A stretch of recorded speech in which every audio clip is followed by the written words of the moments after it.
जिंदगी की राहों में गम बन के झेले हैं। हम 4 दिन क्या बाहर गए हैं, तुम किसी और को दिल दे बैठी है। जी हाँ दोस्तों, ऐसा ही सनसनीखेज मामला सामने आया है जो अभी कुछ हाल में ही मौलाना मुफ्ती साहब का जो वाइफ और दोनों बच्चियों का जो कत्ल हुआ है। ऐसा सनसनीखेज सामने आया है जो आपको दिल दहला देगा।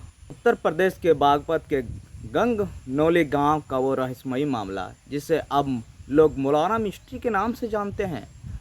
हर एक दिन उसके एक नए राज खुल रहे हैं दोस्तों। कभी शक मौलाना पर जाता है तो कभी उन दो नाबालिग बच्चियों पर जाता है। लेकिन अब जो नया नाम सामने आया है जिससे पूरा गांव दहल गया है दोस्तों, पूरा देश हिल गया है।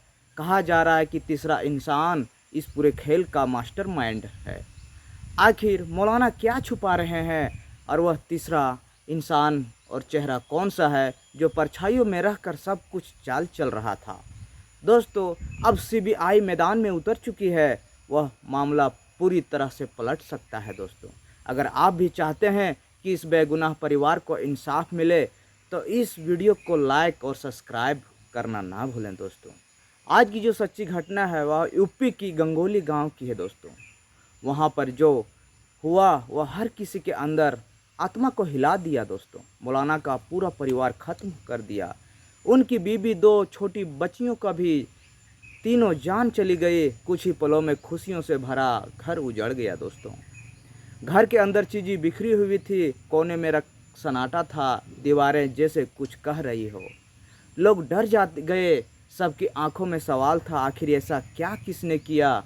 जब पुलिस पहुंची और जांच शुरू हुई, जो बात सामने आई दोस्तों, सबको हैरान कर दिया। यह किसी बाहर वाले का काम नहीं था दोस्तों, यह तो बल्कि पीठ के पीछे से कम उम्र के दो बच्चे भी थे, 18 साल से भी छोटे। पूरे गांव में सन्नाटा छा गया था जब यह मामला हुआ था। लोग एक दूसरे को देखकर बस यही पूछ रहे थे, क्या यह बच्चा इतने भयानक काम कर सकते हैं। गांव में अफरा-तफरी मच गई, लोग गुस्से में आ गए। पुलिस ने जब जांच की तो सबसे पहले सख्त मौलाना पर ही गया, क्योंकि वह घटना के वक्त घर पर नहीं था। पुलिस ने उन्हें पकड़ लेता है और सवालों की बौछार कर दी उनके ऊपर, मगर मौलाना बार बार कहते रहे, बेगुनाह हूँ मैं बेगुनाह हूँ। मैंने घर के सारे कमरे चालू रखे थे, आप फुटेज चेक कर लीजिए, आपको सच सामने पता चल जाएगा। जब दोस्तों पुलिस ने जब कैमरा चेक किया तो पता चला कमरे में जब घटना हुई उसका कैमरे वाला जो रूम था वो बंद था। सब गलियारे का कैमरा चालू था और वही कैमरा बंद था। उसी फुटेज में एक लड़का दिखता है, चेहरे पर कपड़ा डाला हुआ था। पुलिस ने उसे पकड़ लेता है। पूछताछ में उसने कबूल किया कि हाँ, मैंने, मेरे दोस्त ने मिलकर ये सब कुछ किया। पुलिस ने, आखिर तुमने ऐसा क्यों किया, इतना भयानक काम क्यों किया। उसने कहा, मौलाना हमें डांटते थे, हमें मारते थे। उसकी बीवी भी सख्त थी, वह भी हमें मारती थी। तो हमने यह प्लान बनाया, हमने सोच लिया कि अब उन्हें सबक सिखाना ही पड़ेगा। उसने मारपीट के बदले उनसे पत्नी या बच्चों से लेना होगा। यह सुनकर पुलिस के पैरों तले ज़मीन खिसक जाती है दोस्तों। आखिर छोटे बच्चे इतना शातिर प्लान कैसे बना सकते हैं। लड़के ने आगे कहा, हमें पता था मौलाना अपने परिवार से बहुत प्यार करता है, बहुत प्रेम करता था, बहुत आदर करता था। अगर उन्हें तकलीफ़ देनी है तो उनके परिवार को चोट पहुंचाना ही होगा, सबसे बड़ा बदला होगा। गांव में सबकी रूह कांप गई। यह दोनों बच्चों की बात सुनकर, इतने मासूम बच्चियां जिनका किसी से कोई झगड़ा, कोई ताल्लुक़ नहीं था, बस ज़िंदगी की सीढ़ियाँ चढ़ने ही वाली थी। घटना के बाद दोनों लड़के बर्ताव करने लगे गांव में जैसे उन्हें कुछ किया ही ना हो, और बाहर जाकर बच्चों के साथ खेलने में मशगूल हो गए। भीड़ में जाकर रोने लगे ताकि किसी को शक न हो। जब यह बात फैली तो लोगों ने कहना शुरू किया, बच्चे अकेले ऐसे नहीं कर सकते हैं, उनके पीछे कोई सी का हाथ है।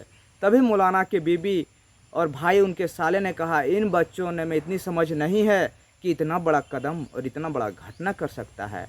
किसी ने इन्हें भड़काया जरूर होगा। उनका कहना था कि यह इतने चाल कैसे चल सकते हैं, पुलिस के सामने खुद ही क्यों मानते हैं। अब गांव में नई बात चलेगी, क्या कोई तीसरा शख्स के पीछे यह राज छुप रहा है या कोई चाल चल रहा है। फिर एक बड़ा खुलासा हुआ दोस्तों। पोस्टमार्टम रिपोर्ट आई। रिपोर्ट में लिखा था कि मौलाना पत्नी मां बनने वाली थी। इसी घटना में 3 से 4 बार जाने चली गई थी। दोस्तों, गांव में सन्नाटा सा छा गया। लोग बोले जिसने यह सब किया उससे इंसानियत की सारी हदें पार कर दी। मौलाना मीडिया के सामने फूट फूट कर रो ही रहा था। मेरी बीबी, मेरी बच्चियों और जो बच्चा उसने अभी दुनिया भी नहीं देखी थी, सब चला गया। मेरा दुनिया उजड़ गया। मुझे इंसाफ चाहिए, मुझे इंसाफ चाहिए। बस मौलाना यही गुहार लगाया था और आंखों से आंसू बहा रहे थे। पुलिस ने फिर कैमरे की गहराई से जांच को पता चलाया। कैमरा बंद करने के लिए खास कोड इस्तेमाल हुआ था। वह कोड सिर्फ 2 लोग ही पता था, मौलाना और मस्जिद का टेक्निकल। दोस्तों, जब पुलिस ने उस टेक्निकल कोड को ढूंढा तो वह गायब था। वह आदमी गायब था जो कैमरा को देखभाल करता था। फ़ोन बंद था, घर खाली था। अब शख्स उसी पर गहराने लगा। क्या वही कैमरा बंद करने वाला शख्स था? क्या वही तीसरा शख्स है जिसने बारे में सब कुछ जानता है? इसी बीच गांव में खबर फैली कि घटना की रात एक काली कार गांव के आसपास देखी गई थी। कहा गया कि उसमें 4 लोग मौजूद थे, जिसमें सभी लोगों ने चेहरा ढक कर रखा हुआ था। पुलिस ने मोबाइल टावर और कॉल लोकेशन के और कॉल डिटेल के अनुसार देवबंद शामली से कुछ संगीत कॉल मिले। अब पुलिस को यकीन हो गया कि मामला सिर्फ 2 बच्चों का नहीं है, इसमें कोई तीसरा आदमी शामिल है। जिसमें गांव में माहौल गर्म हो गया है और लोग कहने लगे पुलिस हमारी गुनहगारों को पकड़ रही है। विरोध प्रदर्शन हुए, पुलिस पर विरोध फेंके गए। हालात इतने बिगड़ गए कि 30 गांव वालों पर लोगों पर केस करना पड़ता है। दोस्तों, मौलाना टूट चुके थे। उन्होंने कहा कि अब इस गांव में मेरा कुछ नहीं रहा, अब इस मस्जिद में नहीं रहा। मुझे अपना सामान उठाकर गांव छोड़कर अपने पुराने घर शामली चले जाते हैं। दोस्तों, उनके जाने के बाद मस्जिद पर ताला लगाया जाता है। गांव के लोगों ने मिलकर फैसला किया कि जब तक कोई नया इमाम इस मस्जिद में नहीं आता है तब तक मस्जिदें बंद रहेगी। गांव के एक बुजुर्ग ने कहा कि मस्जिद में सिर्फ खामोशी है। दीवारों पर लगी तस्वीरें बस यही बताती है कि यहाँ सिर्फ कुछ परिवार पहले रहा करता था। फिर पुलिस ने दोनों बच्चों से दोबारा पूछताछ की। दोस्तों, इसमें से ये अबर पुलिस के सामने दोनों बच्चों ने गवाही दिया कि मुझे यह ज़बरदस्ती करवाया गया, भड़काया गया। अब पुलिस फिर उलझ गई। उन लोग का केस में और पलटवार हो गया। मुझे उलझाया गया था, मुझे ये काम करने के लिए मुझे फंसाया गया था। गांव में सोशल मीडिया में बस एक ही बात चल रही कि वह तीसरा आदमी कौन है। मौलाना के साले ने कहा कि हम तब तक चैन से नहीं बैठेंगे जब तक मामला CBI के पास नहीं जाता है। लोगों ने थाने के बाहर धरना शुरू किया। बागवत पुलिस ने रिपोर्ट राज्य सरकार को भेजी और कहा कि ज़रूरत पड़ी तो केस CBI को दिया जाएगा। पूरा भारत अभी इस केस को देख रहा है। दोस्तों, और सोशल मीडिया पर एक ही लाइन चल रही है, 3 नहीं 4 जाने गई है। सच सामने आनी चाहिए। मौलाना आप पूरे गांव में रह रहे हैं। पहले जो मस्जिद में अजाने देते थे वह खामोश बैठे रहते हैं। पहले जो बच्चे को पढ़ाते थे अब खुद से बातें करते हैं। लोग कहते हैं कि अब वो किसी से बात ही नहीं करते हैं। वह खामोश बैठे अपनी नम आँखों में सिर्फ दुआ ही कहते हैं कि अल्लाह, ए खुदा, मेरे परिवार को, मेरे बच्चों को सलामती फरमा। अजान होती है, अजान की आवाज़ गूंजती थी। सच सामने आना चाहिए।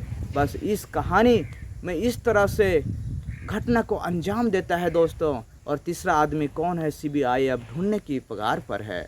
वह टेक्निकल वाले, कोड वाले या जो भी है कोड किसी को नहीं पता था। सिर्फ मौलाना और टेक्निकल जो कैमरा को देखरेख करते थे उन्हीं को पता था। फिर वो बच्चों ने कैसे कैमरा को बंद किया, ये सोचने और समझने वाली बात है। मीडिया पूछना चाहती है, सरकार जानना चाहती है। दोस्तों, ये कहानी सुनाने का मकसद किसी की दिल भावना या ठेस पहुंचाना नहीं है। बस समाज में अंधकार से कोई भी फैसला या कोई भी न्यायालय होने से पहले आदमी का शक और दायरा हटाना चाहता है। क्या आप लोग सहमत हैं? तो लाइक कमेंट ज़रूर कीजिएगा और चैनल में नए हैं तो चैनल को सब्सक्राइब कर दीजिएगा। फिर मिलते हैं नए अपडेट के साथ, तब तक के लिए जय हिंद।